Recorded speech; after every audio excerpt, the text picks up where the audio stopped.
So Heather and I decided that we're going to try making a cooking video.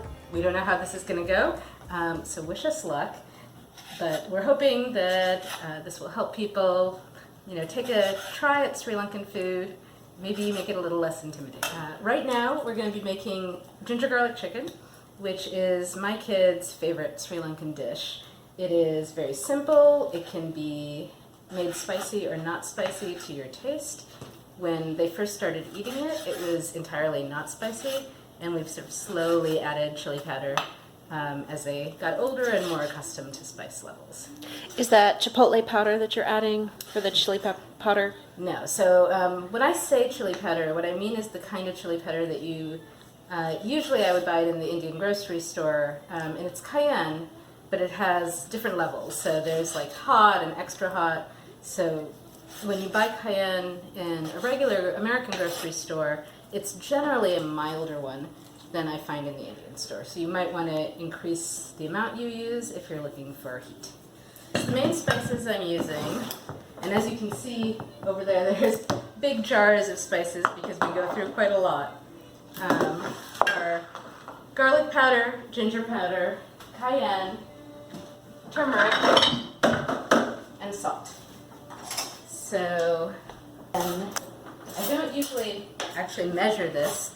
I do sort of like a big heaping teaspoon or so for about, 9 to 12 chicken thighs. So a heaping teaspoon of garlic powder, a heaping teaspoon of ginger powder, tablespoon, big spoon. But again, a little less of the turmeric because the turmeric is very strong. And then big spoon of salt. So again, I don't really measure this usually. I have measurements in the cookbook, but for every day, I don't worry about it. All right, so now I'm going to stir these together.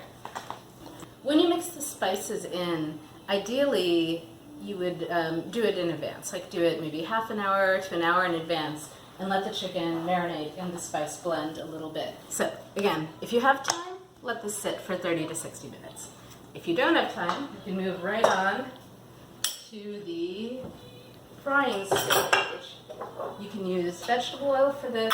I'm going to use ghee and about 2 tablespoons of ghee, maybe a little bit more ghee.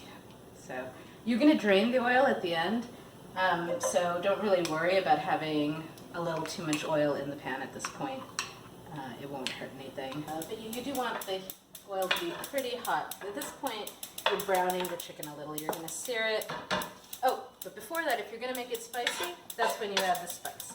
So for my kids, I'm going to say like half a spoon of chili powder, probably what they're reasonably happy to eat these days. So I add that now. The chili powder is the cayenne is raw, and so it's best if you cook it a little bit. It'll get more, it has a little bit of a raw bite to it if you just add it without cooking it a bit. But you don't want to cook it for long, so you can see there are bubbles starting to form. It will burn if you let it go for too long. If you're making this much chicken, you want a pretty big frying pan. If you put too much meat into a pan, what will happen is it'll give up so much moisture that the food will end up more steaming, and it won't be dry enough to sear, and it won't get that nice browned caramelized flavor that makes it extra delicious. You can really just pump it up high, stir it, and cook it till the chicken is cooked through and serve it. That'll take about 5 to 10 minutes maybe. If you go with a slightly longer method, you end up with a nice sauce that's then going to dry and cook onto the chicken, and that will, it's just tastier. And you can actually see, I can already scrape up a little bit of the chicken that's starting to stick to the bottom, and that's great. That's what you want. That's where the flavor is coming from. And Heather's here, so she can smell already, I think, how tasty this is going to be. I don't remember when I learned this. This is not exactly anything my mom made. It's not so different from some of the things she makes either, but her versions are slightly different. This would be great with bread, certainly, with naan. You could put it on toast. Traditionally with rice.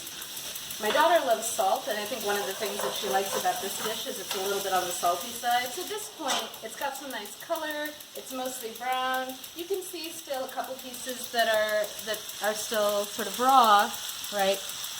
But there's lots of brown bits. You don't need to make it super dark. Oh, and then if you can see on the bottom, if you pull back, some of it started to stick.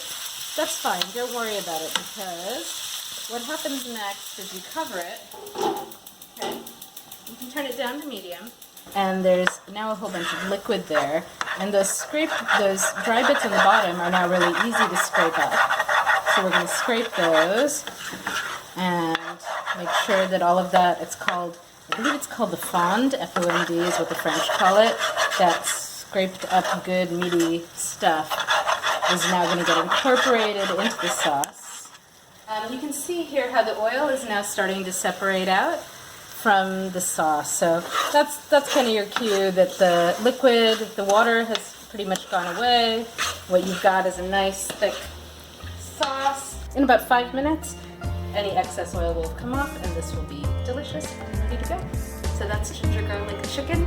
Enjoy.